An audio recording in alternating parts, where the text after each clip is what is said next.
Class 9th science में अपने physics का है chapter 3 laws of motion. Laws of motion में अपने फर्स्ट टॉपिक गिवन है contact and non contact forces, यानी वो फोर्सेस जिनमें अपन को कांटेक्ट के थ्रू फोर्स अप्लाई होता है और जिनमें नॉन कांटेक्ट मतलब बिना कोई कांटेक्ट किए भी अपन फोर्स अप्लाई कर सकते हैं। तो वैसा देखते हैं। फर्स्ट इसमें गिवन है effect of force. Effect of force अपन देखते हैं कि it can be change the state of rest और of the motion of the body, that means it can produce and alter motion in the body, यानी कोई भी object है वो रेस्टिंग पोजीशन में है या फिर मोशन की पोजीशन में है कोई भी ऑब्जेक्ट या बॉडी, तो उसको रेस्टिंग पोजीशन में है तो मोशन में ला देना या फिर मोशन में है तो रेस्टिंग पोजीशन में ला देना ही हमारा एक तरीके से क्या है, फोर्स है। ठीक है, एग्जाम्पल अपन देखें कि the push exerted by a broom moves the trash. जैसे अपन ब्रूम से क्या करते हैं, जो भी ट्रेस होता है उसको क्या कर सकते हैं, बाहर की तरफ मूव कर सकते हैं ना। A ball laying on the ground moves when it is kicked, और बॉल को भी अपन जब ग्राउंड पे बॉल रखी तो उसको किक कर सकते हैं। The pull exerted by a horse moves a cart horse move करता है अपने फोर्स के थ्रू। A pull exerted by a railway engine moves a train को मूव कर सकता है। The force due to gravity the earth's pull, gravity pull करती है ना, मेक्स एन एप्पल फॉल, यानी कोई भी ऑब्जेक्ट है, एप्पल हुआ या कुछ भी हुआ, अगर वो ऊपर से फॉल होगा तो नीचे की तरफ ही यानी कि अर्थ की तरफ ही गिरेगा ड्यू टू ग्रेविटी। और ग्रेविटी भी काइंड ऑफ क्या है, हमारा फोर्स ही है। A fielder on the ground stops a moving ball by applying force with his hands.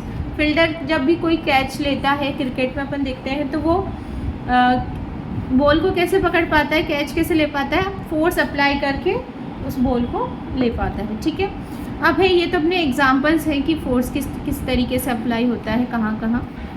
फिर है वो when force is applied on the pedal by a cyclist the speed of the cycle increases. अगर जितना ज़्यादा force apply करेगा cyclist तो उतना ही ज़्यादा क्या हो जाएगा, हमारा साइकिल का स्पीड क्या होता चला जाएगा, इंक्रीज हो जाएगा। A freely falling object continuously gain speed due to the earth pull acting along its direction of motion. कोई भी ऑब्जेक्ट है अगर वो फ्रीली फॉल हो रहा है तो वो हमारी अर्थ की तरफ एक पुल फील करता है, जो कि कौन लगाती है, हमारी अर्थ डायरेक्टली। और डायरेक्शन ऑफ मोशन भी क्या होता है, नीचे की तरफ ही होगा बिकॉज ऑफ अर्थ का जो पुल है यानी ग्रेविटी की वजह से। फिर the speed of moving vehicle is slow down by applying a brakes. कोई भी हमारा व्हीकल है उसमें जब ब्रेक अप्लाई करते हैं तो उसका स्पीड धीरे धीरे क्या होता है, स्लो डाउन होते होते फाइनली क्या हो जाता है, स्टॉप ही हो जाता है। A stone tied to one end of a string whirling at constant speed is a horizontal circle change its direction of motion continuously due to the force of tension is in the string which acts normal to the direction of motion of stone। यानी इस तरीके से जब घुमाते हैं stone को तो अगर अपन कंटिन्यू फोर्स लगाकर स्ट्रिंग को घुमाते रहेंगे तो वो स्ट्रेट घूमता जाएगा हॉरिजॉन्टली, और अपन जैसे फोर्स कम कर देंगे तो वो नीचे की तरफ फॉल डाउन होने लग जाएगा। किस वजह से फॉल डाउन होगा नीचे की तरफ से, ग्रेविटेशनल फोर्स की वजह से। और जब अपन उसको इस तरीके से हॉरिजॉन्टली वो मूव कर रहा है तो उसमें सेंट्रीफ्यूगल सेंट्रीपिटल जो फोर्स होते हैं वो लगे होते हैं इस वजह से। हाँ, in cricket, tennis and badminton the direction of the motion and the speed of the ball is changed by hitting it in the direction other than its direction of motion। यानी कोई भी हमारा स्टोन है, कोई भी ball है, तो वो जिस डायरेक्शन में आ रही है अगर हम उसको किक करेंगे या उस पर अपोजिट डायरेक्शन फोर्स अप्लाई करेंगे तो हमारी ऑब्जेक्ट भी दूसरी डायरेक्शन में चला जाएगा।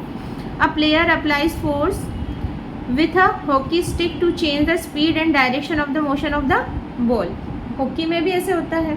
ठीक है, तो ये तो अपन ने देखा कि कोई भी ऑब्जेक्ट है वो रेस्टिंग पोजीशन में है या फिर मोशन में है, तो अगर उसको चेंज हो जाए उसकी पोजीशन तो हमारा क्या होगा, ये फोर्स के इफेक्ट में आ गया। फिर है अपना second, it can change the size and और shape of the body, that means it can change the dimension of the body. यानी फोर्स के थ्रू, ये तो अपन ने अपना ऊपर मोशन के रेस्पेक्ट में देखा, और हमारा फोर्स क्या कर सकता है, साइज भी चेंज कर सकता है और शेप भी चेंज कर सकता है किसी भी ऑब्जेक्ट की।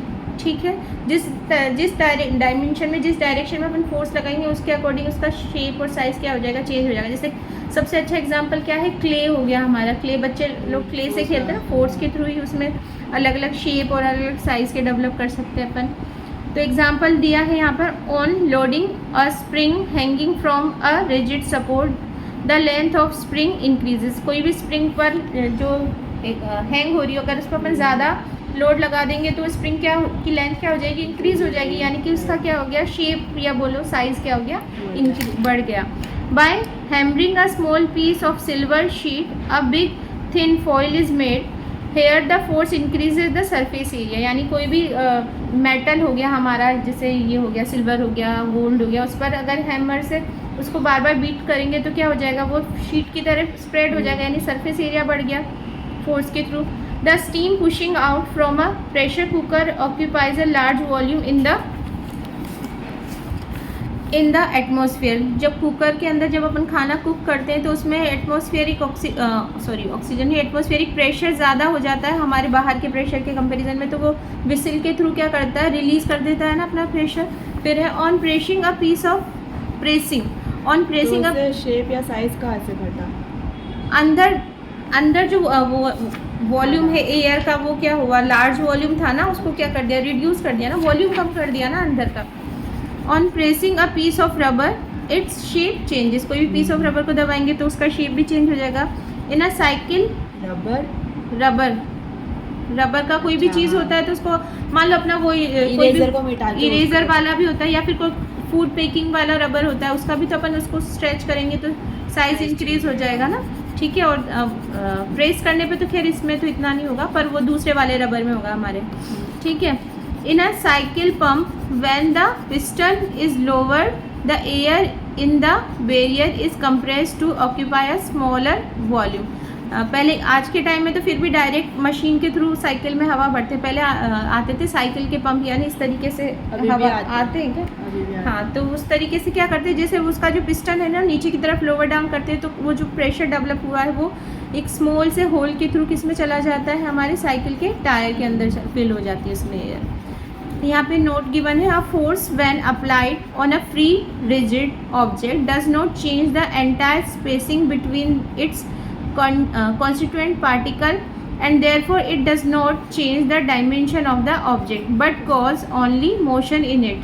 यानी कि जब प्रेशर अप्लाई किया जाता है कोई भी फ्रीली रिजिड ऑब्जेक्ट है तो उसका तो स्पेसिंग बहुत ज़्यादा छोटी छोटी होती है ना, जैसे अपन पढ़ते थे ना पहले, डिफरेंस बिटवीन पार्टिकल होते हैं, हाँ, तो वही वाला सीन है। अगर कोई सॉलिड है तो उसमें तो शेप चेंज नहीं होगा अगर वो हार्ड है एकदम तो।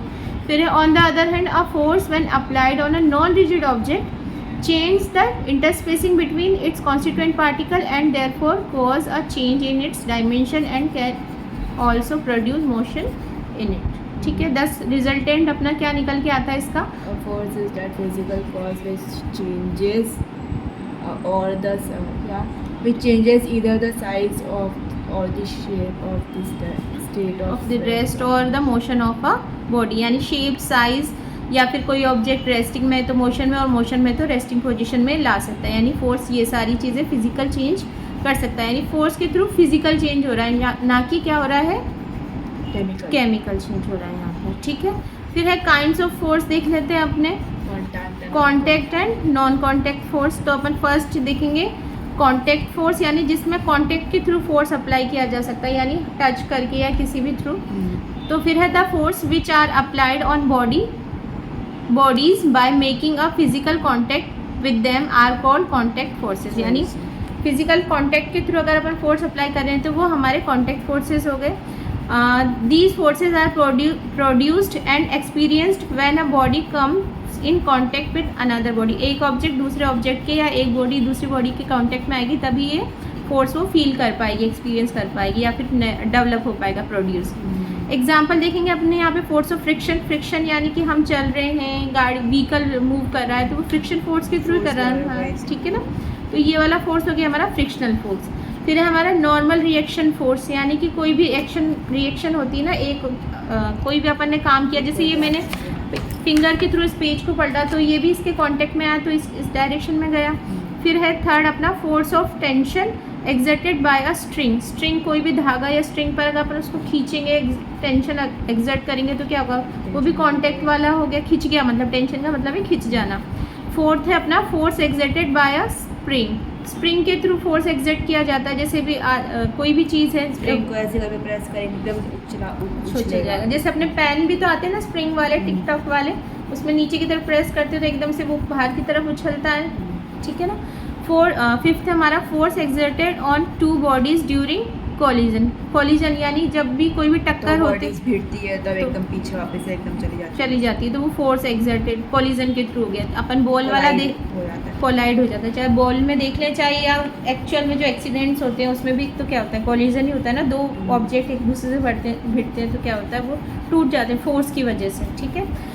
फर्स्ट अपना यहाँ पे था फ्रिक्शनल फोर्स, ओके, इसको डिटेल में स्टडी कर लेते हैं अपन। फ्रिक्शनल फोर्स क्या है, व्हेन अ बॉडी स्लाइड और rolls over a rough surface a force starts acting on the body in a direction direction opposite to the motion of the body along the surface in contact. यानी कोई भी object हमारा slide कर रहा है या roll down हो रहा है कौन सी सरफेस पे, रफ सरफेस पे, तो क्या करेगा, स्टार्ट अपोजिट डायरेक्शन में एक फोर्स फील करेगा, क्या करेगा, the body force starts acting on the body in a direction opposite to the motion of the body. हमारा ऑब्जेक्ट नीचे की तरफ चल रहा है और उसमें अपोजिट डायरेक्शन में फोर्स लग रहा है, यानी पीछे की तरफ फोर्स लग रहा है, तो वही हमारा फोर्स क्या है, फ्रिक्शनल फोर्स है या फिर क्या है, फोर्स ऑफ फ्रिक्शन।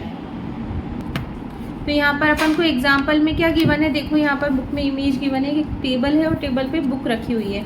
तो बुक के लिए दिया है कि when a book placed on the table top is pushed to the right and the force of friction acts on the book towards the left. यानी जब अपन बुक को पुश करेंगे राइट में पुश करेंगे तो वो force of friction left side में लगेगा, जैसे अपन ने आगे की तरफ बुक को पुश करने से रोकेगा।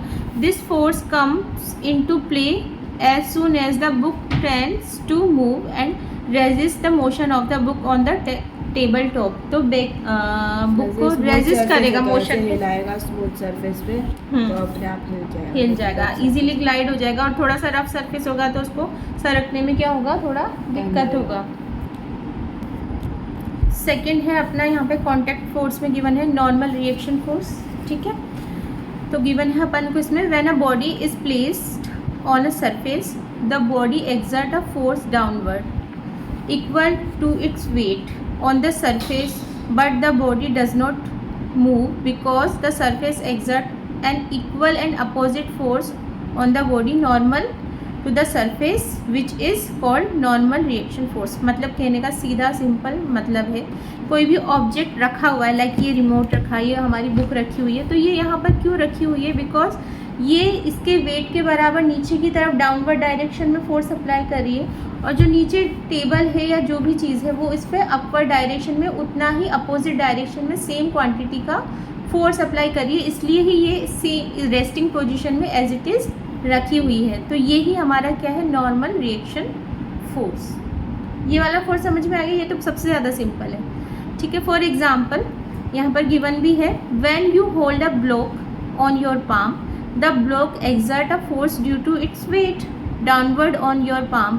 जब भी अपन रखते हैं तो डाउनवर्ड फोर्स लगेगा, उसके वजन के बराबर हम फील करेंगे।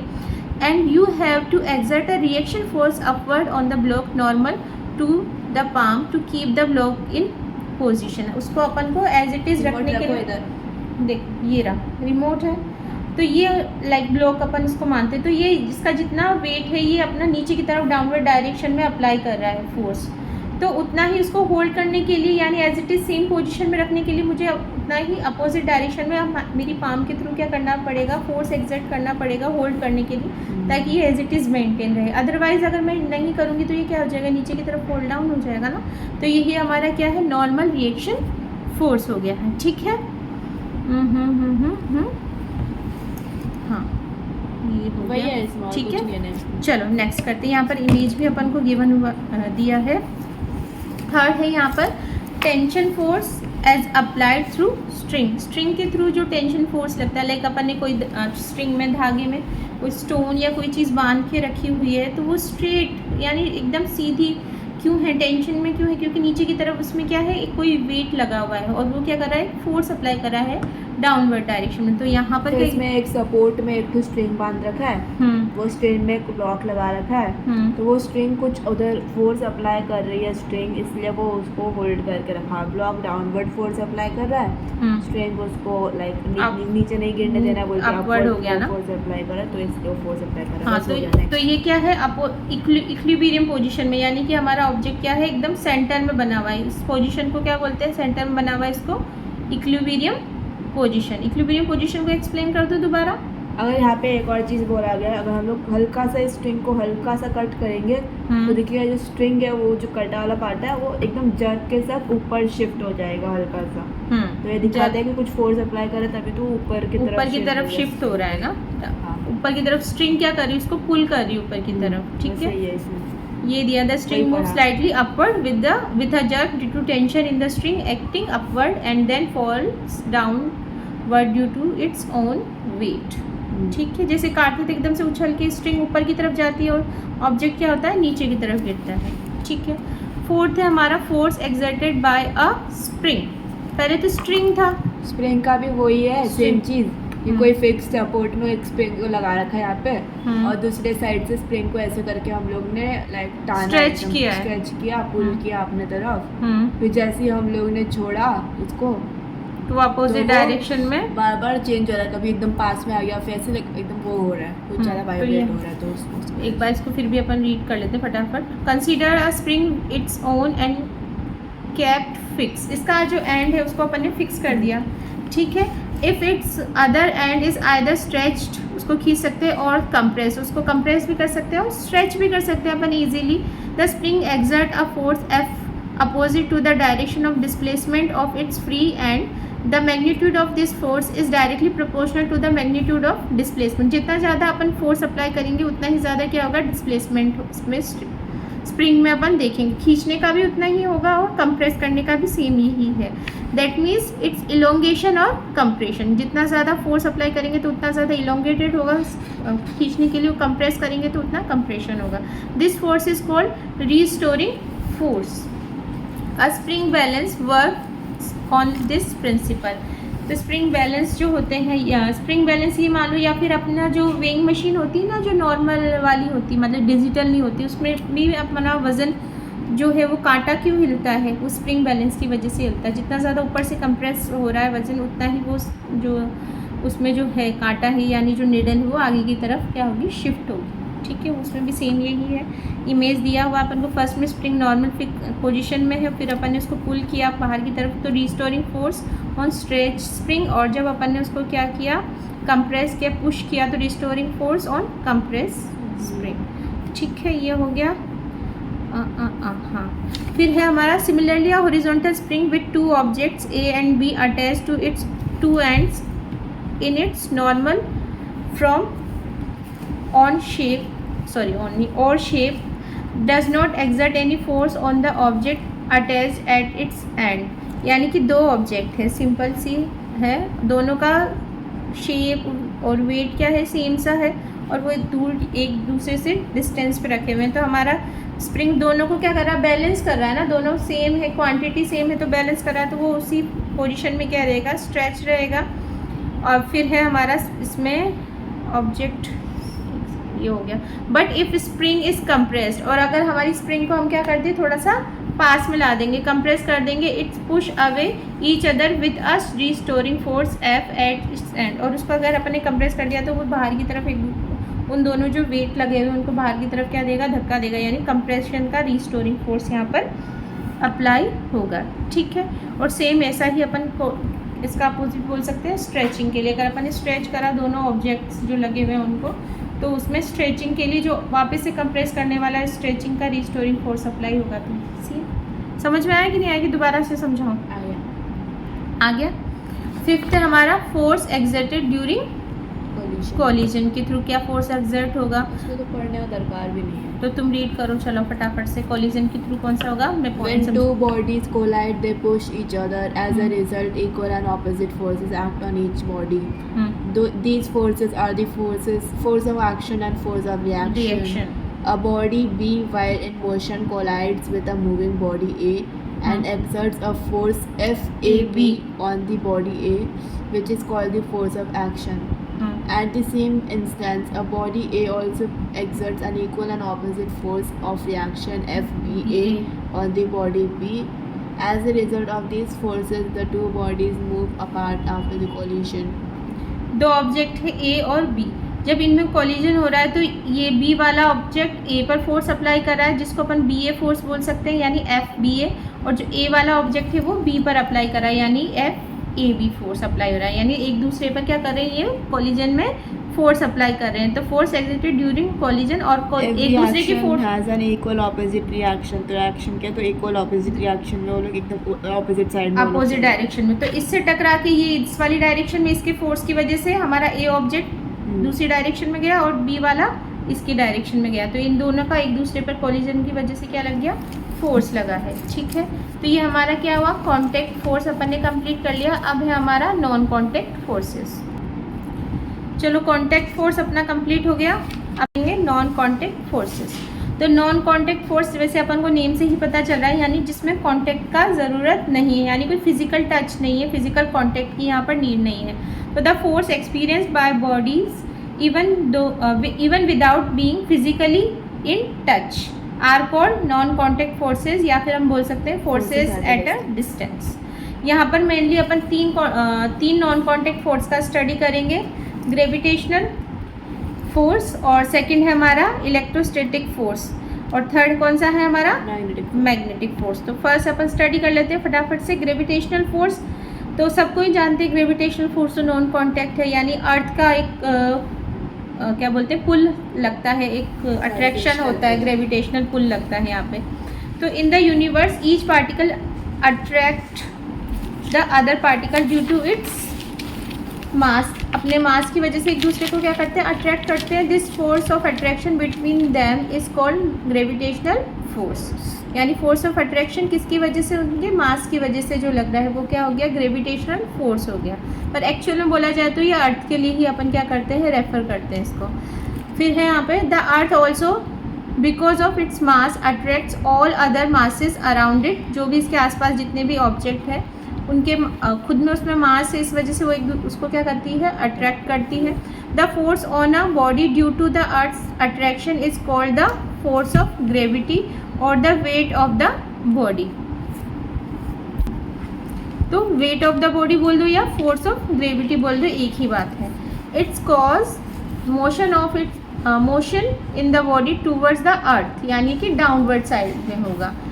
If the body is free to move, thus it is the force due to the gravity that makes a body fall, गिरेगी नीचे की तरफ। When released from a height, यानी मतलब कोई भी हाइट से अगर अपन कोई भी ऑब्जेक्ट को लाइक गिरा रहे हैं तो वो नीचे की तरफ क्या करेगी, गिरेगी इस तरीके से। ठीक है,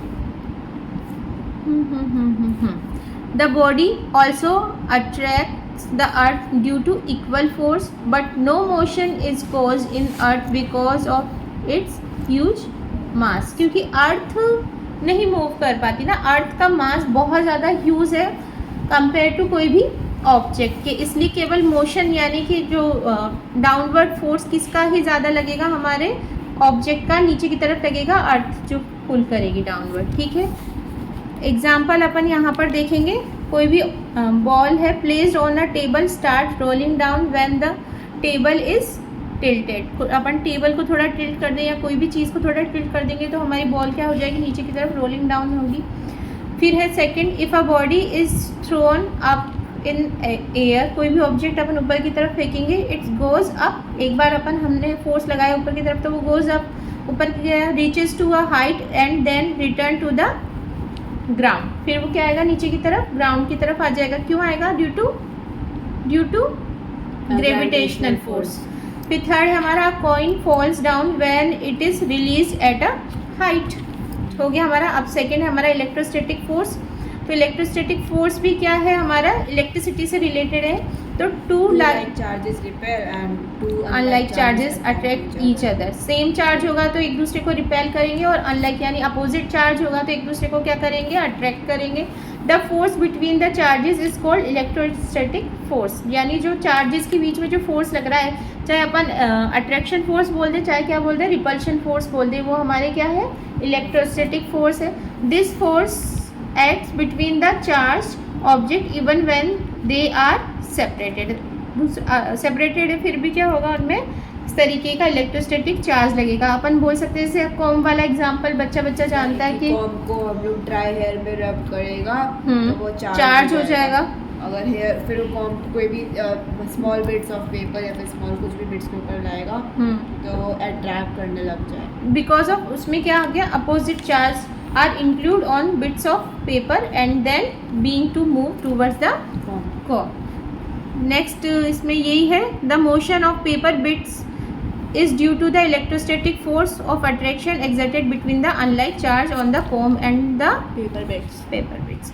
फिर यहाँ पर अपना लास्ट जो है अनकॉन्टैक्ट फोर्सेस में, magnetic force, two like magnetic poles repels while two unlike magnetic poles attract each other. जानते हो ना, नॉर्थ पोल साउथ पोल को अट्रैक्ट करता है और साउथ पोल नॉर्थ पोल को अट्रैक्ट करता है। अगर हम नॉर्थ वाले सामने लेके आ जाए एक दूसरे के तो सेम लेके आ जाएंगे, नॉर्थ क्या करेंगे, एक दूसरे को रिपेल करेंगे, और नॉर्थ और साउथ को आपस में अट्रैक्ट करेंगे। यानी अपोजिट में अगर पोल है तो वो एक दूसरे को अट्रैक्ट कर रहे हैं, सेम होने पर रिपेल कर रहे हैं। This force acts even when the magnetic pole are at a separation. दूर है तो भी क्या होगा, इसी तरीके का।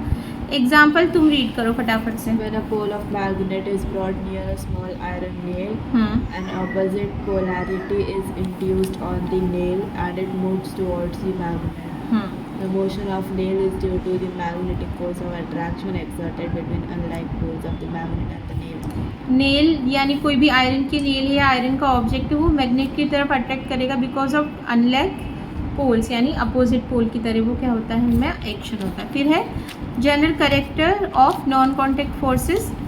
The gravitational force is always of attractive nature, while the electrostatic force and the magnetic force can be either attractive or repulsive. Magnitude of non-contact forces between two bodies depend on the distance of separation between them. It decreases with the increase in separation and increases as separation decreases. Its magnitude varies inversely as the square of distance of separation, that is, on doubling the separation, the force becomes 1/4. यानी जितना ज़्यादा अपन separate करेंगे, double करेंगे, तो उसका जो force है वो क्या हो जाएगा, 1/4 रह जाएगा magnitude of non contact forces में। और ये ग्रेविटेशनल फोर्स में भी ये दिया है, gravitational force always attractive nature का होता है। ग्रेविटेशनल फोर्स हमेशा अट्रैक्टिव नेचर का, इसमें कोई रिपल्सिव वाला सीन नहीं होता। वाइल द इलेक्ट्रोस्टैटिक फोर्स क्या होते हैं, और मैग्नेटिक फोर्स, उसमें दोनों ही केस अट्रैक्टिव होगा या तो रिपल्सिव होगा, दोनों ही होगा। तो समझ में आ गया तुम्हें कि कोई दिक्कत है इसमें टॉपिक में? तो नॉन कॉन्टैक्ट फोर्स अपना यहाँ पर कंप्लीट होता है।